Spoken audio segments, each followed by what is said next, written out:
Guys আসছিলাম রামদাস বিলে, এখানে রামদাসে ঢোকার আগে দেখি কিছু ছোট ভাইয়েরা এখানে মাছ মারতেছে। দেখেন প্রত্যেকজনের হাতে ছিপ। আর এখানে আছে আমার ভাই আরফাত সানি আরজেম, আমার ফ্রেন্ড নাজমুল হাসান, পিয়ারুল ইসলাম। কি মাছ পাইছো ভাইয়া? দেখি কি মাছ পাইছো তোমরা ব্যাগে? দেখি কি মাছ পাইছো।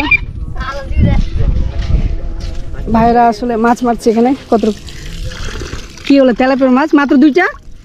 কখন থেকে মাছ মারছো? 10 মিনিট হলো আসা। মাছ পাওয়া যাচ্ছে? দেখছেন এখানে প্রায় 7-8 জন মতো আছে ছোট ভাইয়েরা। আর ঠিক ওই পাশে দেখতে পাচ্ছি বেশ কয়েকজন। তবে আজকের ওয়েদারটা বেশ ভালো, স্বাভাবিক আছে। বৃষ্টি নাই, যদিও আমরা আসার সময় বৃষ্টি পাইছিলাম, কিন্তু এখন আপাতত বৃষ্টি নাই। তবে এখানে যে রাস্তাটা আছে, গতবার এখানে ভালো পরিমাণ পানি উঠছিল। এখন হচ্ছে আমরা ঠিক সামনের ওই পাশটায় যাব এবং সেইটা আপনাদের মাঝে তুলে ধরানোর চেষ্টা করব যে ওই পাশে পানি আছে কি নাই। চলেন ঘুরে আসা যাক।